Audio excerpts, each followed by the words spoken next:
Bonjour, alors merci pour cette introduction. Donc l'expérience 4.0, on va essayer de la définir, de l'analyser, de voir un peu les enjeux actuels et à venir. Alors c'est en 6 scènes. Première scène, le concept d'expérience. Alors effectivement, en tant qu'économiste mais aussi anthropologue, je suis d'abord allé voir chez les anthropologues comment ils définissaient l'expérience, notamment le grand anthropologue de l'expérience qui est Turner. Alors je suis désolé, c'est en anglais, mais j'ai mis en rouge quelques éléments clés. Il nous parle de pulsation, de rythme, un moment de plénitude dans l'expérience, qui ponctue l'expérience, c'est une éruption par rapport à la routine. L'expérience, néanmoins, elle est structurée, il y a un commencement, il y a une fin, elle exprime du sens, elle est porteuse de sens. Elle organise un passé et un présent, et surtout, elle est là pour résoudre une forme de social drama, un drame social, et ritualiser des rituels de redressement des actions de la société. Donc, on voit qu'en plus, l'expérience, elle a une fonction sociale, mais Elsa en reparlera au niveau des gens. Donc ça, c'est la définition anthropologique. Si je vais un peu plus loin, en allant un peu plus fouiller au-delà de Turner, chez Lévi-Strauss, etc., on nous dit que l'expérience, elle a des éléments spécifiques. Notamment, il y a un magicien. Il y a des gens qui manipulent, qui organisent l'expérience. Il y a des techniques, il y a des gestes, des langages, des formules, des signes, des symboles, etc. Il y a tout une armada, un appareillage. Je reviendrai là-dessus, sur le fait notamment que dans le domaine de la consommation, beaucoup de gens confondent l'expérience shopping avec le parcours d'achat. Ça n'a rien à voir, ce sont deux choses différentes. Ensuite, il y a des actes magiques. Il y a des rites sympathiques, il y a des rites à efficacité immédiate, il y a des éléments transgressifs, inversifs, toujours chez les anthropologues. Les représentations sont fortes, il y a beaucoup de signifiants, mais des signifiants, j'aime beaucoup cette notion parce que les anthropologues ont vu juste par rapport à ce qu'on verra dans le domaine d'Internet ou commercial, ils doivent être simplifiés et acérés. On parlera tout à l'heure, quand on définira plus techniquement l'expérience, des clichés. Elle doit être, ces signifiants, ces signes, ces symboles doivent être universellement compris et en même temps acérés. C'est-à-dire qu'ils sont simples à comprendre, un peu comme la communication, mais extrêmement pointus et acérés. Et il y a une intensité d'efficacité. Et d'ailleurs, la finalité, c'est que les gens croient a priori qu'il va se passer quelque chose. Les anthropologues parlent de foi dans la magie, notamment pour enchanter le monde, qui est le principe fondamental de la magie blanche, entre guillemets, mais il y a aussi des effets a posteriori, notamment plus psychanalytiques, c'est ce dont nous parlera Elsa. Alors on associe souvent la notion d'expérience à la postmodernité. On va vous montrer que ce n'est pas que la postmodernité, elle peut être aussi associée à l'hypermodernité, etc. Moi je reviens juste en amont sur la notion de postmodernité. J'ai mis ici un de grands experts de l'APM, très emblématique, mais il n'est pas le seul de la postmodernité. Alors pourquoi on associe la notion d'expérience à la société postmoderne ? Giddens nous dit, la postmodernité c'est quoi? C'est la négation des principes du modernisme hérité des Lumières, c'est-à-dire ça sera mieux demain, ayons confiance dans les systèmes abstraits, les institutions, les normes pour créer du bonheur et de l'enchantement collectif, et puis ayons confiance dans les experts, les mandataires, le contrat avec les représentants, etc., pour créer cet enchantement collectif. Donc les postmodernes nous disent, les gens ne croient plus à ça, c'est le grand dogme des postmodernes, et au contraire, qu'est-ce que c'est qu'être postmoderne et ça serait quoi la société actuelle? Je crois dire que les élections récentes ont montré ça, c'est ayons plus confiance dans le présent, jouissons tout de suite, accumulons les jouissances immédiates, vivons des expériences émotionnelles, et la confiance est plus sur les expériences émotionnelles, une succession d'expériences fortement émotionnelles qu'une croyance dans les systèmes abstraits et les institutions, et surtout, la confiance est plus sur le moi ou le moi nous, c'est-à-dire effectivement mes tribus, mes groupes, etc. Tout ça est vraiment au cœur de la croyance postmoderne, et ici on retrouve d'ailleurs des éléments plutôt d'hyper-modernité avec le moi, l'individualisme, au contraire, plus tribal avec le tout. Donc on voit que la notion d'expérience est très importante. Alors je me suis permis de citer le livre d'Elsa parce que le travail qu'elle a fait sur le selfie, qui est typiquement un produit à la fois postmoderne et Internet, donc vraiment dans l'ère actuelle, me semble être une très belle illustration de cette notion d'expérience enracinée dans la postmodernité. Merci beaucoup. C'est une super transition. Alors, je vais reprendre... Quand on a commencé avec Olivier à composer cet atelier, il était intéressant de croiser nos regards, donc une expérience aussi très concrète, fruit de ton travail, de tes recherches depuis des années, et puis le contexte sociétal dans lequel cette expérience évolue, parce qu'une expérience, effectivement, se déploie dans un contexte particulier et ne fait sens que dans un contexte particulier. Et à cet égard, pour ma deuxième scène, la scène numéro 2, c'est-à-dire la mienne, je voudrais vous planter un décor. Alors prendre un tout petit peu plus de temps, parce que tu es déjà arrivé à la conclusion, mais je vais peut-être reprendre un peu l'émergence, comment nous sommes passés de la modernité à ce qu'on appelle la post- ou l'hypermodernité, et puis ce que j'ai appelé, on le verra peut-être en fin d'atelier aujourd'hui, ce que j'ai appelé la néo-modernité et pourquoi. Alors déjà pour vous dire un petit peu le contexte dans lequel s'inscrit cette réflexion, je travaille avec plusieurs personnes, notamment, tu citais Michel Maffezoli que je connais depuis 15 ans, puis j'en discutais encore avec lui hier dans le train, qui est un des tenants de la postmodernité, puis je suis aussi amie avec un des tenants de l'hypermodernité qui s'appelle Gilles Lipovetsky, auquel je me réfère, et puis je vous parlerai justement de pourquoi je récuse à la fois ces deux termes. Alors, pour commencer, pour planter le décor, rappelons que un des fondements, en tout cas ce qui a amené la modernité, c'est ce qu'on appelle l'individualisme. Vous connaissez peut-être La naissance de l'individu de Louis Dumont, qui est un texte fondamental dans le sujet. Pour ne pas vous reprendre toute l'histoire parce qu'elle est compliquée, elle est longue surtout, on peut dire en gros que la naissance de l'individu date du XVIe siècle avec la question du protestantisme, mais surtout est enracinée au XVIIe et XVIIIe siècle. Donc le primat de cet individualisme, l'émergence de cet individualisme s'accompagne de l'émergence de nouvelles valeurs, notamment celles de liberté et d'égalité. Louis Dumont parle d'équalité, un contexte équaliste, et donc ces notions de liberté et d'égalité, d'individualisme, vont avoir des conséquences. Une de ces conséquences, c'est que l'atome individuel va poser les fondements du collectif, d'une part. D'autre part, les lois et les règles qui découlent de cela ne sont plus soit héritées de la tradition, soit héritées de Dieu, mais bien composées par des hommes. Donc, émergence d'un primat de l'individualisme dans le social. Donc ça, c'est... alors, je vais rajouter aussi, ce qui s'accompagne de la question de la modernité, c'est qu'on peut dire que les prémodernes croyaient en la tradition, alors que les modernes, eux, croient en l'avenir. Et on verra que les post- ou hypermodernes, eux, ne croient en rien. Je fais référence, par exemple, à l'ère du vide de Lipovetsky en 83. Donc je reviens sur l'émergence de cette modernité. Donc l'émergence de cette modernité, on croit en l'avenir, au pouvoir de la raison, au pouvoir technoscientifique, au développement de cet individualisme, mais cette modernité va être freinée. Il va y avoir plusieurs freins pendant 2 siècles et demi, qui vont l'empêcher de se déployer pleinement. Alors, on peut noter, évidemment, c'est pas exhaustif, on peut noter 3 freins. Le premier, c'est ce que Raymond Aron appelle l'émergence des religions séculières, le primat de la nation. Je vous rappelle qu'il y avait ce qu'on apprenait à l'école à la fin du 19e, début 20e, aux enfants où il fallait justement s'engager pour la nation. Et effectivement, ces religions séculières, ce primat de la nation dans une logique supérieure à l'individu, va entraîner des logiques sacrificielles. Je me sacrifie pour la nation. Le deuxième frein, c'est ce qu'on pourrait appeler une inégalité liée au genre. Parce qu'effectivement, les femmes, alors on prône liberté et égalité, mais ce n'est pas une réalité dans les faits. Les femmes ne sont pas du tout l'égale des hommes. Et un troisième frein qui est important aussi, ce sont les valeurs morales issues, on pourrait dire, de l'État, et symbolisées en tout cas dans la transmission et notamment dans l'éducation. Une éducation extrêmement autoritaire, où justement on est loin de la jouissance dont tu parlais, on y est vraiment très très loin, et il s'agit d'élever les enfants à la dure, entre autres, donc effectivement on est dans une logique presque disciplinaire, sans reprendre le mot de Foucault du tout. Donc il y a des freins qu'on pourrait dire sociaux, culturels, éthiques et politiques, qui empêchent cette modernité de pleinement se déployer. Il va y avoir un tournant radical dans les années 50 et les années 60. Où on pourrait dire que les fondements de cette modernité vont éclater. Les fondements de cette modernité vont éclater et on va assister à un renversement, à un basculement là où il y avait des freins de la réalisation de l'individualisme, eh bien finalement ils vont sauter. Et qu'est-ce qui va faire sauter ces freins? Alors, en discutant avec Gilles Lipovetsky l'autre jour, je lui disais, est-ce que tu ne penses pas que 2 guerres mondiales, etc., ça a remis tout en question, les totalitarismes de la première moitié du XXe siècle? Il me disait, non, je pense que la véritable révolution, c'est un capitalisme de consommation qui va faire qu'on va entrer dans un hyper-capitalisme et en même temps dans une hyper-consommation. Ce qui veut dire que, et chose très importante, et tu l'évoquais aussi, je crois même que c'est encore ici, on va passer d'une représentation du temps qui sera une représentation présentéiste. En clair, je veux posséder et jouir tout de suite. C'est la ménagère qui veut le dernier aspirateur, enfin c'est toutes les logiques des années 50-60 que vous connaissez, c'est les vacances pour tout le monde, la possibilité d'accéder, de posséder à une jouissance, hic et nunc, ici et maintenant. Avec cette logique-là,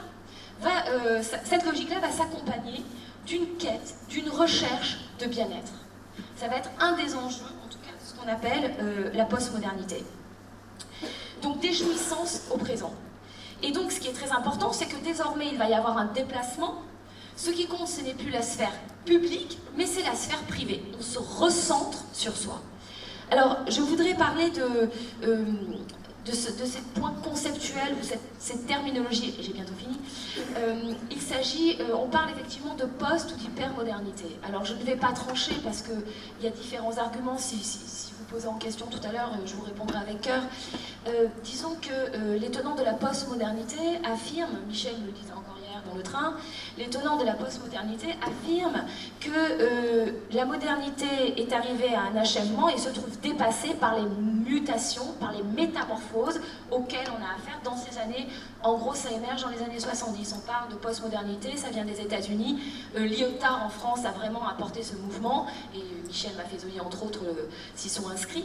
Et puis, et au départ, Gilles Lipovetsky aussi. Et puis, il y a quelques années, on va dire en gros dans les années 90-2000, un terme est venu s'ajouter, ou du moins se greffer, voire se substituer à la notion de postmodernité, qui est la notion d'hypermodernité. Et moi, c'est un terme qui personnellement me correspond mieux. Pourquoi ? Parce qu'aujourd'hui, on est dans une société superlative, où l'individu est un individu par excès, c'est-à-dire que l'individualisme n'est plus seulement libéré, il est en surenchère. Il est hypertrophié. Et donc, c'est quelque chose, cette notion d'hyper, aujourd'hui on parle d'hyperactivité, je dénonce le champ, on parle d'hypermarché, d'hyper heureux, qu'est-ce qui n'est plus hyper? Qu'est-ce qui n'est plus en excès et en surcroissance? Et donc, cette notion d'hypermodernité, je la trouve correspondre davantage aux mutations que nous sommes en train de vivre, et je pense qu'elle est assez juste. Donc, pour terminer là-dessus, on reviendra tout à l'heure sur les conséquences d'une société de la jouissance, d'une société centrée sur une toute-puissance individualiste, voire plutôt, moi j'emploie le terme d'égotisme et d'hyper-égotisme, et les conséquences surtout d'un déclin d'une croyance au pouvoir de la raison, au primat peut-être de ce que j'ai appelé, mais on le verra dans ma prochaine scène, une émergence d'un monde des affects. Donc Elsa nous montre comment cette affaire, ce contexte de l'expérience mute avec les années 50 et la société de consommation, pour reprendre le mot de Baudrillard, de la sphère sociétale à la consommation. Et donc ça nous amène à nous poser la question pourquoi et comment se vivent les expériences dans la consommation, maintenant qu'on a compris à quel point la consommation rentrait en scène, et pas simplement en tant qu'un silo complémentaire par rapport à l'ensemble des activités, mais comme un élément pour justement magnifier cette expression individuelle ou tribale. Alors, concrètement, en matière d'expérience de consommation, de shopping expérience, c'est-à-dire faire vivre, au-delà simplement de l'acte marchand et de la transaction, des expériences émotionnelles, projectives, magiques, comme on l'a vu tout à l'heure, et réenchantantes, pour reprendre les mots des anthropologues. Quelques exemples avant de rentrer dans l'analyse. Le célèbre centre commercial à Edmonton, ceux qui me connaissent savent à quel point j'y suis allé 17 fois pour l'analyser, l'étudier, c'est la matrice. On peut le faire en sous-marin, on peut s'y baigner, on peut faire toutes sortes d'activités, et on passe d'une jouissance immédiate à une autre, tout ça mélangé avec du shopping, mais largement au-delà de la transaction. On voit aujourd'hui que des hypermarchés ou des supermarchés s'y mettent. Ça ne nous aura pas échappé qu'Amazon, s'il a racheté Whole Foods Market, c'est pas uniquement, il aurait pu racheter n'importe quelle autre chaîne de supermarché, c'est parce que c'est un supermarché qui fait vivre une expérience sur le positionnement de Whole Foods, c'est très écologique. Par exemple, ça c'est l'esquisse du modèle de Brooklyn, du magasin Amiral de Brooklyn, sur lequel il y a des serres au-dessus du magasin et tout est écologique, etc. Donc on ne fait pas simplement acheter des produits bio, etc., mais en plus on fait vivre au sein même du lieu, donc avec cette notion de présentéisme, une expérience et une projection dans un environnement écologique. On connaît évidemment Victoria's Secret, qui est un des matrices aussi au niveau des chaînes, qui à partir de produits, alors je sais que je vais me fâcher avec les admiratrices de Victoria's Secret, mais à partir de produits assez banals, magnifie tout ça par des expériences à la fois médiatiques, sur les images, les textures, etc., et des magasins qui sont extrêmement travaillés au niveau expérientiel. Et puis on voit même qu'aujourd'hui, dans des domaines de l'innovation, ça c'est la R&D chez Dyson, on fait vivre des expériences toujours décalées par rapport à c'est une éruption par rapport à la routine, décalée par rapport à l'acte marchand. Ça, c'est un magasin Dyson, on pourrait quasiment parler d'un musée ou d'une galerie. On parle aujourd'hui d'expérience artifiée, c'est-à-dire on intègre quasiment une dimension muséale ou d'art dans le point de vente. On ne dirait pas que c'est un magasin Dyson, d'autant que ce que vous voyez là, qui donne vraiment l'impression qu'on est dans un musée ou une galerie d'art contemporain, en réalité, ce sont toutes sortes de détritus, de poussières et autres que l'on fait ensuite expérimenter par les clients. Donc en plus, on voit bien à quel point l'artification est au service même de la fonction de l'aspirateur. Les expériences peuvent être cross-canal, digitales, comme on dit, physique et digital. J'ai pris l'exemple de Pokémon Go qui nous a occupé, surtout vos enfants et vos ados l'été dernier. Et puis, ou alors elles peuvent être complètement digitales et elles vont l'être de plus en plus. Donc on voit bien qu'on a, depuis le West Edmonton Mall jusqu'à, voire même d'ailleurs avec... au Bonheur des Dames, c'était déjà la matrice historique au XIXe siècle, où on fait vivre des expériences émotionnelles au-delà de l'acte transactionnel qui se déploient sur Internet. Alors, pourquoi ces expériences se développent dans le capitalisme? Je prends ici le modèle de deux chercheurs d'Harvard qui sont un peu à l'origine de cette notion. Ils montrent, le modèle est très simple, ils montrent que progressivement on est passé depuis les années 50, donc on reprend bien cette séquence de la montée de la société de consommation. On vendait des produits de base, c'était plutôt des marchés de masse et pas très chers, et à mesure, il a fallu créer plus de valeur. On est chez Marx, hein, c'est la création additionnelle de valeur et de plus-value. Donc on a commencé à raconter des histoires, c'est les produits de consommation, c'est les civiers, etc., c'est les années 60, hein, mais ça reste sur les produits, et ça permet à la fois de pricer plus, de vendre plus cher, et de se démarquer. Puis ensuite, on a rajouté des services, et puis ça ne suffisait pas, et on voit effectivement que les années 80, 90, et de plus en plus avec Internet, on va aller vers des expériences qui permettent toujours, avec cette surenchère, cette inflation émotionnelle, de se démarquer plus, et en même temps de créer plus de valeur. En même temps, ça correspond, comme le disait Elsa, j'ai pris un vieux modèle, mais Maslow reste ici intéressant, je sais qu'il est très critiqué, mais ça correspond bien. On voit qu'il y a un intérêt de la part des offreurs, des enseignes, des marques, etc., mais il y a aussi un intérêt chez les consommateurs. Ça correspond bien à ce besoin de travailler plutôt au niveau du haut de la pyramide, c'est-à-dire sur l'accomplissement, l'estime, etc., etc. Comment fabrique-t-on une shopping experience? Donc c'est là où je disais tout à l'heure, on confond souvent, le mot anglais est trompeur quand on dit shopping experience, on pourrait croire processus d'achat. Non, un processus d'achat c'est un processus d'achat, une shopping experience c'est autre chose. Il doit y avoir ces éléments qu'on a vus, magiques, etc. Concrètement, ça consiste à projeter par toute une série d'éléments, notamment sensoriels, on dit holiste, le chaland, le visiteur du point de vente, du centre commercial ou je ne sais quoi, dans un imaginaire réenchantant. C'est là où on retrouve cette notion, ça doit être simplifié et acéré. Hein, je le projette dans un musée, je le projette dans un parc d'attractions, alors c'est un magasin, etc., etc. Pourquoi faire? Pour modifier ces états émotionnels. Donc on voit bien il y a une dimension un peu manipulatrice de l'expérience de la part de l'offreur pour modifier les états émotionnels et pour modifier ses perceptions et notamment lui faire oublier le prix. On voit bien qu'on est dans cette idée qu'on va surfer, on va utiliser ce besoin quasiment inconscient d'émotion pour aussi au passage lui faire oublier le prix et pour le mettre dans une situation de gratification hédoniste. Et là on retrouve la notion de Turner, résoudre un drame social. Le drame social c'est le désenchantement, comme disait Max Weber. Les gens sont désenchantés dans la vie quotidienne par toute une série de raisons, pas que la bureaucratie pour parler comme Max Weber, et bien l'expérience dans le shopping va les réenchanter. Évidemment, tout ça visant à améliorer les indicateurs commerciaux, marketing, financiers, et à fidéliser, voire évangéliser, comme on dit aujourd'hui, le consommateur. Si je résume, je prends un consommateur désenchanté, on le fait passer dans un processus effectivement d'expérience shopping ou touristique ou autre, et comme le dit la publicité d'Espresso, what else? Oui, ceux qui me connaissent ont vu ma ressemblance progressive avec Georges Clooney.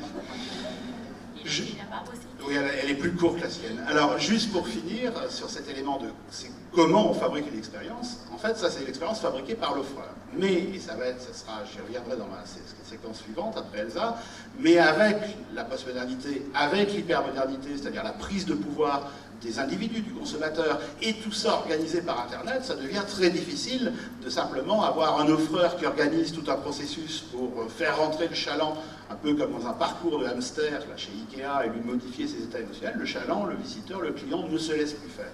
Et on voit que de plus en plus, ça va être un des défis qu'on verra tout à l'heure, l'expérience n'est plus simplement produite par l'offreur, mais elle est aussi souvent produite, détournée par le client, alors qu'on voulait lui faire une expérience de type A, le client va organiser une expérience de type B, voire, dans des cas effectivement qui sont des consensus intéressant pour tout le monde, ça qui crée à la fois de la valeur expérientielle pour le client et pour l'entreprise, coproduite par les uns et par les autres, mais on va revoir tout ça tout à l'heure. Merci d'avoir parlé de ce désenchantement du monde qui correspond tout à fait aux idées de la postmodernité.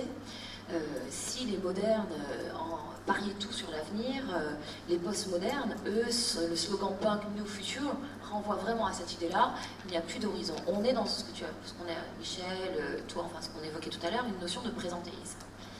Mais quand je me suis attelée dans mes recherches, que ce soit à la fac ou sur ce livre sur le selfie par exemple, quand j'ai commencé à me saisir du contemporain, je me suis rendu compte que peu ou prou de ces auteurs avaient théorisé un avènement important, me semble-t-il, où tous s'accordent à dire qu'il a changé de manière inédite nos modes de vie. Il s'agit de l'avènement de la virtualité. Et donc, quand j'ai essayé de comprendre, donc en gros l'émergence dans les années 2000, quand j'ai essayé de comprendre en quoi est-ce que l'avènement de la virtualité venait modifier à la fois le rapport à soi et le rapport au monde, le rapport aux autres, et bien finalement j'ai mis au jour ce que j'ai appelé deux grands changements de paradigme. Le premier, c'est celui qui est issu de tout ce rapport à la temporalité que j'ai évoqué depuis tout à l'heure, depuis les modernes, les postmodernes, hypermodernes, etc., où on parle d'une vision où l'avenir, où le temps s'étale, s'échelonne, enfin parie sur l'avenir, à quelque chose où on est de l'ordre d'une jouissance présente. On veut jouir maintenant, donc à un présentéisme. Eh bien, je pense que cette représentation du temps et de l'espace, puisque vous savez très bien que le temps, c'est ce qui se déroule dans un espace donné, s'est encore accéléré avec l'avènement de la virtualité. Si bien que je ne parle même plus de présentéisme, mais d'instantanéisme. Je parle de l'instant du clic, la précipitation, le sentiment d'urgence, le sentiment d'impatience, l'intolérance à la frustration, le tout de suite, immédiatement. C'est ce que j'ai appelé le règne de l'Iket Nunc, de l'ici et maintenant. Je veux tout de suite, dans une forme de surenchère hyperbolique. C'est la logique du toujours plus. On n'en a jamais assez. Et alors, quand on pense, on reprend cette représentation du temps et de l'espace, ce qu'on pourrait dire donc une représentation de l'ici et de maintenant, vous savez que... tu peux me tenir le micro un instant? Vous savez que l'existence, c'est ce qui se déploie dans le temps et dans l'espace. Abscisse ordonnée, l'existence en pointe. Mais quand il y a un repli du temps et de l'espace, hic et nunc, ici et maintenant, très peu de place pour que l'existence puisse se déployer. Merci. Donc du coup, on se retrouve dans un contexte où les conditions d'exister, mais c'est très important ce que je dis parce que ça pose la question du sens. Hein, comment envisager un sens de l'existence si on ne le déploie pas, l'existence? Ça pose la question de l'identité du sujet, ça pose la question de la place, notre place dans le monde. Ce sont des questionnements, alors qu'on pourrait dire existentiels, mais qui sont fondamentaux. Ça pose la question de l'angoisse. Moi, je parle aussi d'une métamorphose de l'angoisse, qui n'est plus une angoisse de mort, envisagée vers un temps qui se déploie, mais une angoisse que j'appelle à la Sisyphe, une angoisse de l'instant. Je nais, je meurs, je nais, je meurs. Vous savez, c'est comme les Parisiens un peu fous, qui, quand ils prennent le métro, il y a 2 minutes d'attente, ils se précipitent pour pas rater. Bah oui, mais toi, t'es un hipster, alors forcément. Et donc, du coup, on se précipite comme si 2 minutes, c'était un temps indéfini, insoutenable. Voilà, ça c'est une angoisse. C'est une angoisse. Alors, on pourrait appeler hypermoderne, bien sûr, puisque vous voyez à quel point elle est superlative. Mais le problème de la postmodernité et de l'hypermodernité, c'est qu'il y a très peu de théorisation sur les métamorphoses qu'implique notre rapport à la virtualité. Et c'est pourquoi je préfère personnellement parler de néo-modernité. Parce qu'il y a une renaissance, et le propre d'une métamorphose, c'est la mort de quelque chose dans la forme, et la naissance d'autre chose. Et il est évident qu'il y a ce qu'on pourrait appeler une métamorphose de la subjectivité, une métamorphose de l'individu qui se situe par le biais de la virtualité. Pourquoi? Parce que j'existe présentement dans un temps particulier, mais j'ai aussi une existence dans la virtualité, dans un autre temps particulier. Et donc effectivement, cela donne naissance à une nouvelle forme d'individu, à une métamorphose de cet individu. Et attendez, j'arrive à mon deuxième point, qui est mon deuxième changement de paradigme, et qui est très important. On accède à la virtualité par quoi? Par le biais d'une image. Nous sommes entrés dans ce que Gilles Lipovetsky toujours appelle la puissance écranique. De toutes parts, il y a des écrans. Vous voyez ici, écran, écran, écran, de toutes parts. L'image est venue s'impose continuellement à notre quotidien. Et alors, c'est là où j'en suis arrivée à ce deuxième changement de paradigme. C'est ce que j'ai appelé le passage du logos à l'eidolon. Alors je vais vous expliquer ça brièvement. L'avènement d'une pensée philosophique et donc de la connaissance en Occident, c'est l'avènement de ce qu'on appelle le logos. Un épistémologue du nom de Gilles Gaston Granger parle d'une véritable rupture épistémologique en Occident. L'avènement de la pensée ou parole, très beau parole, rationnelle. C'est l'avènement de la rationalité. Sur cet avènement, on a construit l'ensemble des connaissances occidentales. Mais je pense qu'aujourd'hui, on assiste à une nouvelle rupture épistémologique, où nous sommes passés d'un contexte dominé par cette rationalité à un contexte qui désormais est dominé par ce que j'ai appelé le règne de l'eidolon. Eidolon en grec, c'est des images simulacres. Qu'est-ce donc que l'eidolon? Ce sont des images éphémères. Pour vous donner une illustration très simple, les snaps.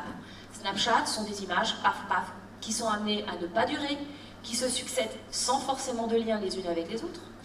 Je fais écho à la mort des grands récits de Lyotard, c'est-à-dire que le but n'est plus de raconter une histoire avec du lien, du sens qui s'étale dans le temps, mais c'est de montrer, brièvement, rapidement, une image, sans forcément de lien les unes avec les autres. Et qu'est-ce qui tient tout cela? Effectivement, ce sont les affects. Les affects, c'est ce qui va pouvoir nous mouvoir. Je vous donne un autre exemple et je ne vais pas tarder à m'arrêter. C'est la télé-réalité. C'est quand même une succession d'images, sans récit a priori du moins, qui nous tiennent que par les affects.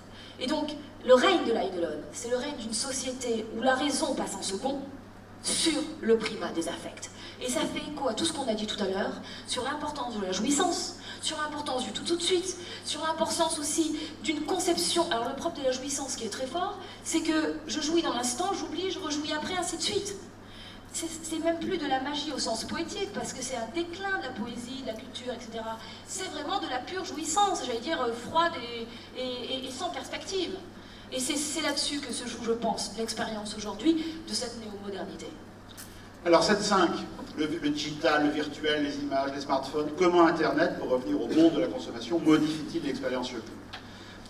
En d'autres termes, quels sont les enjeux pour le marketing expérientiel, notamment pour les offreurs, pour les entreprises qui font vivre les expériences à leurs clients?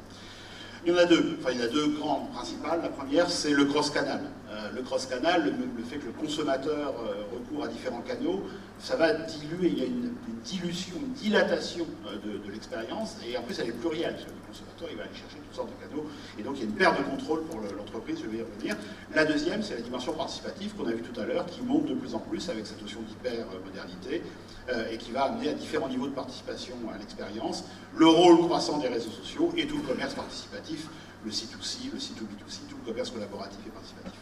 Alors rapidement, la dimension cross-canal, on sait bien aujourd'hui, les gens fragmentent leur moment shopping, mais en fragmentant leur moment shopping, ils fragmentent aussi la capacité de l'entreprise et de l'offreur, de l'enseigne, du centre commercial et autres, à leur faire vivre une expérience, puisqu'ils vont aller picorer, comme le disait Elsa, des éléments un peu partout, et ils vont se reconstruire eux-mêmes des expériences au lieu de suivre celles qu'on veut leur faire suivre dans une logique plus traditionnellement capitaliste. Et tout ça, comme le dit mon ami Erwin Code de la PM, c'est accentué par la mobilité. C'est-à-dire c'était déjà compliqué avec simplement l'écran fixe de l'ordinateur de maison, mais maintenant on pouvait déjà fragmenter l'expérience, mais de plus en plus on va vivre l'expérience avec son smartphone, et c'est le smartphone qui va organiser l'expérience beaucoup plus que l'enseigne ou l'entreprise.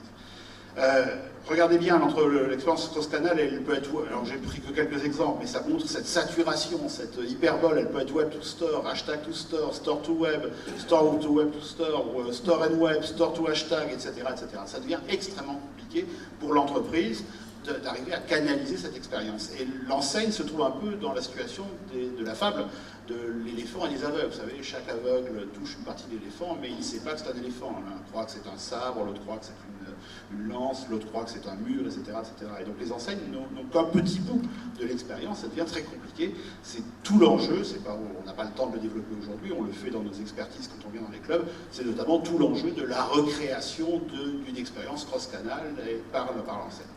Le deuxième élément, qui est très lié aussi au monde de l'Internet, lié lui-même à l'hypermodernité ou à la néo-modernité, c'est la dimension extrêmement participative. Je ne veux plus qu'on m'impose une expérience, je veux pouvoir la vivre moi-même. Alors les chercheurs, il y a une équipe de Dijon qui travaille beaucoup, je ne sais pas s'il y a des membres de la PM de Dijon ici, mais il y a l'équipe du professeur Filzer qui travaille beaucoup aujourd'hui sur ces éléments-là, donc j'ai repris ces éléments. Ils montrent qu'on a à peu près 3 niveaux de participation dans l'expérience. Une collaboration interprétative, Là, les clients, ils comprennent, ils cherchent à comprendre et à accepter l'intention de l'entreprise. Une autoproduction dirigée, ils exécutent des instructions pour le compte de l'entreprise, et une coproduction créative, ils vont faire eux-mêmes quelque chose d'intéressant et de plaisant avec le support plus ou moins important de l'entreprise. Et on voit bien qu'évidemment, plus on va vers le haut, plus on perd de contrôle, d'autant qu'en grosse partie, le médiateur de tout ça, c'est moins l'entreprise, c'est le rapport, la relation client, que ce qui va se passer avec les réseaux sociaux qui eux-mêmes de plus en plus reconstruisent ces éléments d'expérience. Deux exemples pour terminer et relaisser pour la scène 6 la parole à Elsa pour la conclusion. On voit que des exemples assez réussis, Lush, la chaîne anglaise de cosmétiques, qui a de plus en plus intégré ces éléments participatifs. Les vendeurs ne sont que des anciens clients évangélisés et avec un rôle extrêmement important des réseaux sociaux dans l'innovation et autres, et y compris en magasin. Et puis, un exemple plus public, c'est ce qui a été fait sur la recréation de la gare Saint-Paul à Lyon, où là, on voit à quel point il y a eu une très très forte participation dès l'amont alors là, pas des consommateurs, des usagers, enfin des citoyens, et en même temps avec un rôle majeur des réseaux sociaux. Alors justement, le rôle majeur des réseaux sociaux. Effectivement, on pourrait dire que dans cette logique hyper individualiste, les individus sont seuls. Effectivement, c'est une forme, il y a une forme d'isolement, et d'ailleurs, sachez que le terme de selfie, on y retrouve aussi, il y a le self-soi, mais ça veut dire aussi étant seul. Et il y a une forme de solitude, ou plutôt d'isolement en tout cas, qui accompagne l'hyper-individu ou l'individu néo-moderne. Mais le paradoxe, si je puis dire, c'est que on est dans une société hyper communicante, on est dans une société où effectivement il n'a jamais été aussi simple d'être en lien les uns avec les autres, ce qui fait qu'on assiste à non plus, peut-être ce que tu disais tout à l'heure, je et nous, donc moi et les autres, mais plutôt un je dans le nous. C'est-à-dire que le mélange ne se fait pas. Je ne renonce pas à mon individualisme pour devenir anonyme dans le collectif, mais je suis dans le collectif en préservant mon individualisme. Mais je ne peux pas faire sans le collectif. Et ça, je pense que c'est quelque chose de très important dont vous devez tenir compte. Parce qu'aujourd'hui, ça montre bien... Alors, je suis désolée, je suis allée voir cross-canalité, parce que c'est pas quelque chose qui me parle dans mon vocabulaire habituel. Et alors, je suis tombée sur un article, mais vraiment, tu pourras me dire, où effectivement, dans l'expérience client, il disait que, alors avec de plus en plus, effectivement, tout le monde se met sur le web. Surtout, il disait que les clients pouvaient acheter de différentes manières. Ils allaient d'abord se renseigner sur le web, ensuite ils passaient dans les magasins, etc. C'est ce que tu disais. Mais alors, il disait aussi que, in fine, ce qui faisait une expérience vraiment, et c'était irréversible, c'était le lien réel à l'autre. Et ça, on peut dire ce que l'on veut. S'il y a de la résistance, c'est quelque chose qui ne semble en tout cas pas menacé ni par le développement technoscientifique, ni par cette néo-modernité, ce sont les valeurs de l'altérité. Voilà. Donc on aura toujours besoin du goût de l'autre, de la chair de l'autre, pour m'amuser à cela. Et cette notion-là, c'est ce que j'ai appelé comme une forme de transcendance, c'est ce que j'ai appelé l'altérisme. Qu'est-ce donc que l'altérisme? C'est la nécessité vitale, et j'emploie vraiment le terme de nécessité, du lien à l'autre. Et donc, c'est ça aussi la néo-modernité, ce n'est pas condamner nos liens de virtualité, c'est leur donner une densité humaine qui subsiste au-delà de tout, et qui est fondamentale, c'est cela, l'altérisme. Au nom du moi et du moi nous, je vous ai présenté le livre d'Elsa tout à l'heure, donc je n'hésite pas à vous présenter mon dernier livre. On a fini, messieurs.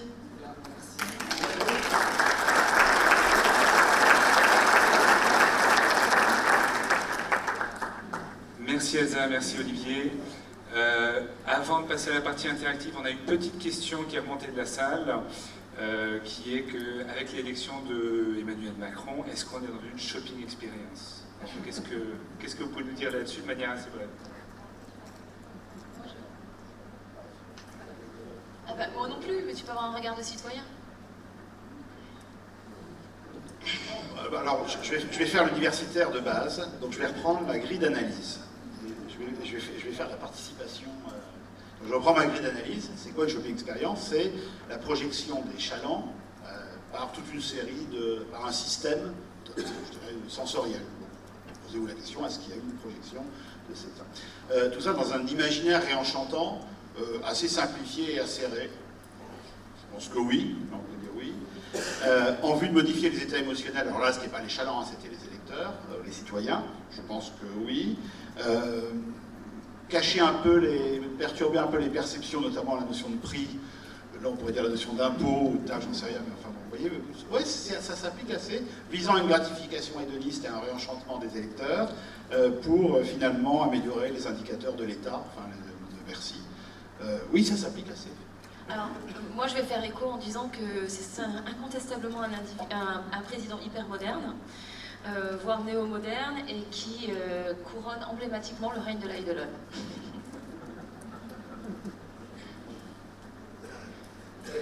Une petite réserve, c'est que juste c'est peut-être tellement une shopping expérience qu'il n'y a pas de secrétaire d'État du ministère du Commerce. Merci Olivier, merci Elsa. Alors on va passer à la deuxième partie de l'atelier, une partie interactive où on va vous faire travailler. On est à l'APM forcément. Donc je vais vous demander d'aller en binôme, donc vous allez travailler 2 par 2 ou 3 par 3 s'il y a juste un seul téléphone, donc d'aller sur l'application où vous allez retrouver 2 questions que je vais vous lire tout de suite. Denis, si tu veux passer à la... Alors, 2 questions. Première question qu'on va vous poser, qu'est-ce que vous pourriez mettre en place pour que vos collaborateurs soient source de créativité et modifient l'expérience? Deuxième question, sur quel levier d'action de votre offre pourriez-vous agir pour dilater la dimension émotionnelle et projective de l'expérience client? On est à l'APM, effectivement. Alors, on va quand même être réaliste, on va vous laisser une seule question à répondre. Ce que je vous propose, c'est qu'on va couper la salle en 2. Tous ceux qui sont de ce côté-ci vont répondre à la question 1, de ce côté-ci à la question 2, et ceux qui sont entre les deux, eh bien, il va falloir choisir. Donc on a une ligne là où c'est libre à vous. Voilà. Donc, pardon? Alors dans l'application, on va lancer l'animation. Donc laissez-moi 2 petites secondes. L'animation. Voilà, donc ça devrait apparaître ici. Oui, j'ai compris. Voilà, donc vous voyez les 2 questions apparaître. Sur votre téléphone, vous avez juste à cliquer sur ajouter une idée. Donc faites ça au fur et à mesure que vous échangez avec votre binôme. Et puis après, on va avoir Elsa et Olivier qui vont réagir par rapport à tout simplement vos retours. Voilà. On se fera un plaisir de vous envoyer la liste des contributions suite à l'atelier, vous les mettre à disposition. Donc on va se donner un petit 10 minutes pour ça. Donc on va laisser Elsa et Olivier au défi d'avoir ingurgité toutes vos contributions et merci pour toutes vos idées.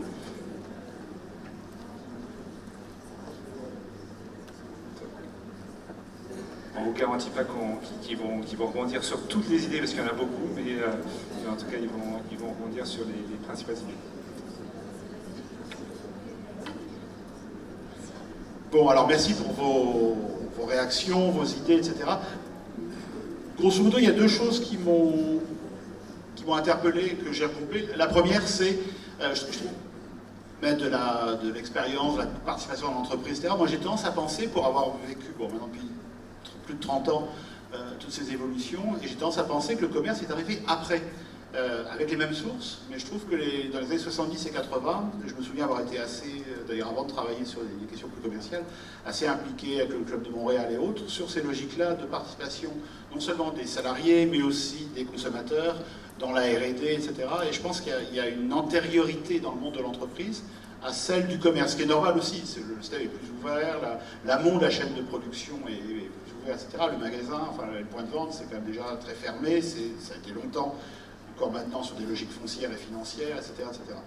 Donc ça, j'aurais tendance à croire que avant de visiter la participation du point de vue des clients, ce qu'on est en train de faire aujourd'hui dans le monde de la consommation, ça serait de revisiter tout le travail hérité d'ailleurs souvent de l'école de Palo Alto. Moi je me souviens quand j'étais très jeune, j'étais inséré dans pas mal de cercles de réflexion sur l'innovation, etc. Et je trouve qu'il y avait vraiment des choses très avancées. Les Italiens, ceux qui ont fait le lien entre les deux, c'est l'école italienne. Je pense à mes amis en Pedagogie, qui a créé la Domus Academy, qui était à la Bocconi, etc. Et eux, ils ont fait le lien entre les deux avec cette notion de design management. C'est-à-dire, on doit, finalement, l'organisation de l'entreprise, et notamment de l'innovation, doit s'inspirer à la fois des consommateurs et autres, et mettons tout ce petit monde ensemble pour les faire travailler, les faire participer, les faire créer. Il y a eu beaucoup dans les années 70-80 des réflexions de ce type-là. La deuxième chose, qui est plus contemporaine, je voyais une remarque de dire, mettons le commerce au plus près des lieux d'émotion. C'est-à-dire là où se déclenche l'émotion, puisque soit on crée l'émotion artificiellement, hein, avec la sequel c'est un peu ça, mais même ça fonctionne très bien, soit mettons le commerce au plus près de l'émotion. Je ne sais pas qui a dit ça, dans tous les cas c'est une grande tendance. J'ai passé tout mon été, enfin une grosse partie de mon été, à écrire un rapport dans le cadre d'une commission de débat public pour un grand projet au nord de Paris, qui est un grand lieu de mixité fonctionnelle, et donc sur quelles sont les grandes tendances des malls aujourd'hui dans le monde, des centres commerciaux et autres. Donc on voit, ça vous aura échappé, que le centre commercial traditionnel, notamment en Amérique du Nord, il est en plein déclin, les gens n'y viennent plus, ils achètent moins, il y a la crise de la consommation, il y a Internet, il y a Amazon, etc. Et puis ils trouvent ça assez plate. On voit émerger les hub malls, c'est-à-dire la gare Saint-Lazare, avec des niveaux de rentabilité quasiment, de productivité commerciale, les gares, les aéroports, etc., qui sont quasiment doubles de n'importe quel centre commercial de destination. Et l'autre tendance que l'on voit, c'est effectivement ça, c'est de dire on va conjuguer et mutualiser la dimension commerciale et la dimension émotionnelle, esthétique, artistique, etc., avec des espaces qui sont plus simplement commerciaux et qui ne sont pas uniquement commerce et divertissement, ce qui était le cas du West Edmonton Mall ou du Mall of America ou du Toison d'Or en son temps, etc., mais où on va avoir plutôt de l'art, de la culture, du patrimoine, etc. Et on tend de plus en plus, donc ces nouveaux centres commerciaux qui intègrent tout ça, avec des éléments effectivement plus sur l'émotion, l'affect, l'esthétique et autres, tendent vers ce qu'on appelle les tiers-lieux. Alors la notion de tiers-lieux, historiquement, elle vient plutôt du monde de la culture, et donc on a mélangé, aujourd'hui ça va jusqu'aux espaces de coworking et autres. Donc on voit qu'il y a vraiment une tendance de ça, c'est-à-dire de dire on enchasse le commercial dans des lieux à la fois sans doute plus éthiques, qui quelque part doivent faire un peu de revitalisation, de résurrection du côté éthique, enfin qui va blanchir un peu le côté un peu commerce, et en même temps qui dilate les émotions. Alors le problème que ça pose, c'est qu'au plan de la rentabilité au mètre carré, évidemment c'est compliqué parce que quand on regarde les business models de ces sites, on voit qu'ils ne sont jamais uniquement, ils ne peuvent pas être rentabilisés uniquement par l'activité commerciale, parce qu'il y a une grosse partie de l'activité qui est non commerciale, qui est quasiment une délégation de service public, et donc ils ne peuvent pas uniquement être rentabilisés par les foncières ou par les entrepreneurs ou par les enseignes, et on voit que la plupart de ces montages sont des montages privés et publics, mais à condition que dans les pays où ils sont implantés, ce qui n'est pas le cas de la France, qu'on n'a pas de dispositif de ce type-là pour ce type d'espace, il y ait une participation aussi de la collectivité. Donc c'est intéressant parce qu'effectivement, c'est une vraie demande de la collectivité, c'est-à-dire de pas simplement, de plus avoir des médias commerciaux, mais des lieux qui dilatent aussi les sentiments esthétiques, la sensibilité esthétique, culturelle et les émotions. Alors justement, moi j'ai adoré vos réponses, je me suis régalée à les lire. En juillet dernier, il y avait un grand congrès pour l'UNIMEV, c'est l'Union française des métiers d'événements, donc qui rassemble tous les acteurs de l'événementiel. Ça peut aller la création de la foire de Paris à la foire à la pomme de terre que je connais, à Bénin. Donc c'est vraiment extrêmement vaste, il y avait énormément de professionnels. Et je suis intervenue pour une réflexion sur les métiers de l'avenir, donc comment conduire l'événement de l'avenir. Alors vous imaginez, l'événement c'est déjà une expérience superlative. Voilà. Et on est dans le toujours plus et encore plus dans l'événementiel. Or, j'en suis arrivée en réfléchissant sur cette question à cette idée-là, c'est que, et je fais le lien avec notre sujet d'aujourd'hui bien évidemment, jouir par la possession ne suffit plus. Ce qu'il faut, c'est, en plus de cette jouissance, il faut vivre une expérience. Mais il ne s'agit pas de vivre une expérience en restant statique, il s'agit d'être l'expérience. Il s'agit que l'individu doit être transformé, d'où ma question de la notion de métamorphose que j'indiquais, doit être transformé par l'expérience, alors l'expérience client que tu évoquais, il doit être traversé, métamorphosé par ce qu'il a vécu. En clair, il ne s'agit plus seulement d'être dans une logique marchande, mais on tend de plus en plus, et ça c'est une des caractéristiques de la néo-modernité, on tend de plus en plus vers l'équilibre entre de la matière lourde, tout a un prix, vous avez parlé de cette expérience sur les défunts, là, enfin, j'ai appris ça, enfin moi je connaissais pas, c'est impressionnant, mais effectivement c'est dans cette logique, c'est-à-dire qu'aujourd'hui, la mort, la procréation, tout a une valeur, tout a un prix. Il y a encore des bastions qui sont au-delà de tout chiffre. L'amour, jusqu'à présent, on ne paye pas encore quand on va faire l'amour avec son chéri dans son lit. Et puis les valeurs de l'altérité. Les valeurs de l'altérité, et puis surtout les valeurs esthétisantes. C'est-à-dire qu'on parlait de réenchanter le monde. Il y a quelqu'un qui a écrit là des séances de fabrication de rêves. Oui, il ne s'agit pas d'être complètement utopiste ou quoi que ce soit. Il y a quelque chose de cette nature-là. C'est-à-dire qu'il faut être l'expérience. Être l'expérience, vivre l'expérience et créer de l'inédit en permanence. Pourquoi? Parce que quand vous êtes dans le monde de la virtualité, le rêve, c'est le virtuel par essence. Quand vous êtes dans le monde de la virtualité, vous êtes dans des expériences continues, en permanence et inédites. Il faut arriver à recréer cette dimension qui est une dimension affective, mais qui est une dimension aussi de jouissance, quand bien même elle est immatérielle. 1 minute encore. On peut reprendre la projection, s'il vous plaît. Je vais vous montrer quelque chose. C'est...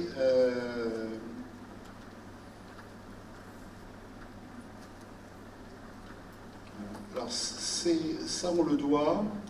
je vous montre juste ça. Ça, on le doit à Maurice Holbrook. Maurice Holbrook, c'est le père au plan théorique, c'est un professeur de Columbia à New York, de la notion d'expérience, de shopping experience. Et donc, en 99, il a fait une analyse un peu évolutive en disant l'expérience, elle crée de la valeur pour le consommateur. On a vu qu'elle en crée pour l'entreprise, ça c'était Payne Gilmore, Harvard, mais lui, il était plus du côté du consommateur. Et puis, il fait une sorte de prophétie en disant ça sera quoi demain? Et on a une synthèse de ce qui vient d'être dit. Bon, donc vous voyez, alors je ne sais pas, le modèle est un peu compliqué, je vais juste montrer les 2 colonnes. Il dit grosso modo, l'expérience, elle peut créer, l'expérience shopping, elle peut avoir une fonctionnalité utilitaire. C'est-à-dire que je vais dans un magasin parce que ça crée un bon rapport qualité-prix pour moi, donc c'est une efficience pour moi, c'est pratique, il n'est pas loin de chez moi, etc. Ou alors parce que vraiment il est excellent, je suis rassasié, etc. Ou alors au contraire, il me permet de gérer mon statut. C'est un magasin de luxe, je dis, j'étais dans tel magasin, ça me permet de gérer mon statut social, ou c'est l'estime de mes pairs. Je vais chez Costco, là, l'enseigne qui vient de s'installer en France, et j'ai des tas de produits pour moins cher, les gens sont contents, c'est la crise, etc. Bon, il dit ça, c'est l'axe traditionnel de la création de valeur par des expériences plutôt fonctionnelles. Il les appelle extrinsèques, fonctionnelles. Et puis il dit de plus en plus, on va voir se développer, donc une sorte de cycle de vie, on va voir se développer d'autres éléments. Donc il dit, bon, les gens, ils chercheront aussi, à la place ou en plus de la dimension fonctionnelle, du divertissement du jeu. On l'a vu avec Edmonton, on l'a vu avec... Ou alors de l'esthétique, c'est exactement ce que je disais, c'est l'artification, le fait de mettre de l'art maintenant dans les points de vente, dans les centres commerciaux, des musées, etc. Mais il dit, l'avenir, ça sera aussi sans doute une dimension éthique. Alors, soit morale, c'est bon pour l'humanité, soit plus de vertu, ce que je fais quand même un peu mieux que simplement acheter, etc. Et puis, il fait l'hypothèse que le commerce demain l'expérience, elle sera aussi quelque part un peu spiritualiste. Et c'est intéressant parce qu'on voit, alors évidemment c'est toujours recyclé alors immatériel et spirituel, mais c'est toujours recyclé par le marché, mais je suis très frappé. Moi j'avais dirigé une thèse il y a quelques années sur la spiritualité dans la consommation, Max Poulain, un des adjoints à Caen, et je suis très frappé de voir à quel point, par exemple, des chaînes comme Rituals, qui est une chaîne anglaise, évidemment c'est un peu fake, évidemment à quel point ça prend, parce que ça magnifie ça, ou les chaînes comme Aveda qui font vivre la culture ayurvédique, etc. Et effectivement, on a Holbrook, qui est le père de la notion d'expérience dans la consommation, avait anticipé dès 1999 une sorte de cycle de vie de l'expérience pour aller de plus en plus vers ces éléments. Et qui sont effectivement plus orientés vers les autres qu'orientés vers soi, et on retrouve la dichotomie moi, Bien, merci. Alors je vous propose un nouvel exercice, qui est un exercice sur les nuages de mots. Donc chacun de vous peut mettre 1 ou 2 mots maximum qui représentent l'expérience que vous venez de vivre. Et puis on demandera à Elsa et Olivier de commenter. Quand je parlais tout à l'heure du logos à l'Eidolon, le logos c'est le discours rationnel, la parole aussi. Et c'est vrai que quand j'ai travaillé sur cette question du selfie, quand on me dit souvent oui le selfie c'est un problème narcissique, blablabla, c'est souvent réduit à une représentation. Et je dis toujours, le selfie c'est beaucoup plus que ça. Et dans un contexte, ce que j'appelle le règne de l'eidolon, donc de l'image éphémère, le selfie s'inscrit davantage comme ce qu'on pourrait appeler un néo-langage, ou encore ce qu'on appelle le big speech, c'est-à-dire des images conversationnelles. Et aujourd'hui, on voit que les jeunes discutent énormément entre eux, par images interposées, et notamment cela se fait sur le registre des affects et des émotions. Et c'est comme ça aussi que ce néo-langage s'inscrit dans cette néo-modernité. On peut peut-être commenter sur... Ouais, tu veux, vas-y, je commence si tu veux, sur les mots qui ont été... Oui, alors moi j'ai vu passer peut-être un espoir pour les centres-villes. Tout ce qu'on a dit. Alors oui et non.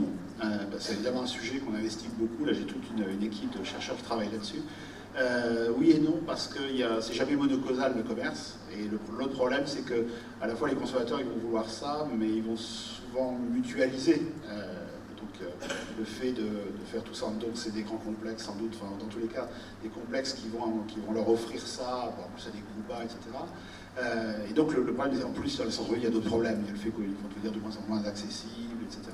Donc la destination dans le centre-ville va être un problème. Donc oui, il y a une partie, effectivement, avec la partie patrimoniale et autres, qui va pouvoir sans doute s'inscrire dans cette logique, mais on pense, enfin ce qu'on commence à voir, c'est que si parallèlement à ça, le commerce traditionnel, c'est ça ce à quoi pensait la personne qui a marqué peut-être un espoir pour les centres-villes, n'est pas digitalisable. C'est-à-dire si on n'est pas capable de plateformiser le commerce, c'est-à-dire de le repérer très vite au flux des parcours et des flux des clients, etc., de dire tiens, là, il y a ça, etc. Enfin, un travail d'insertion de ces petits éléments qui sont regroupés dans des gros clusters qui vont de plus en plus s'intégrer, effectivement.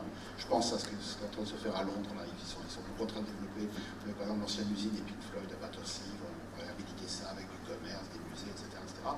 Donc ces gros clusters, si on veut recréer la même chose, mais de façon en les picorant dans le centre-ville, sans doute que la plateformisation digitale de ces éléments, de ces briques, commerciales ou autres, aidera, parce qu'il n'est pas sûr que le client, lui, ait le temps aujourd'hui de reconstituer par un parcours tous ces éléments-là. Donc oui, il y a des éléments qui sont favorables. Je vois en Espagne, par exemple, la crise a été tellement forte, la crise économique et commerciale, qu'il n'y a quasiment plus de commerce dans le centre, il est collé dans l'hypercentre, autour et sur les monuments historiques. Donc on voit bien, à la fois ça permet de capter et des flux locaux et des touristes, et en même temps, on voit bien, il y a cette dimension à la fois patrimoniale, touristique, esthétique et commerciale. Mais néanmoins, ça ne suffira sans doute pas, je pense qu'il faut aussi une couche, le digital, pour faciliter la vie du consommateur, de retrouver tous ces éléments sans avoir à les reconstruire par lui-même. Moi, je ne vais pas rebondir surtout parce que j'aurais envie de parler pendant des heures, évidemment, c'est mon tort. Je voudrais juste, merci pour la noosphère, des airs de Chardin. Je pense qu'aujourd'hui, il y a un terme qui revient continuellement, qui est très simple, c'est la question de la passion. On ne pourra pas en faire l'économie, en fait. Et il y a une forme de gratuité dans la passion. Pourquoi ? Parce qu'on aime. Et je disais, s'il y a une des passions qui résiste à la marchandisation, c'est l'amour, au sens très large du terme, c'est-à-dire l'expérience à l'autre, l'expérience authentique, l'expérience libre. Il y a ce point-là. Et le deuxième point, et vous l'avez soulevé aussi, donc ça regroupe nombre de vos adjectifs, le deuxième point, c'est la question de la création. On n'a pas le temps de développer ça, mais évidemment, il faut faire le pari de la jeunesse parce qu'il y a une autre manière de voir le monde. Évidemment qu'il faut faire le pari de donner la parole à l'autre. Évidemment qu'il faut insérer, il faut insister pour qu'il y ait le plus possible de dialogue, d'échange, parce que c'est la différence qui va pouvoir être source de créativité.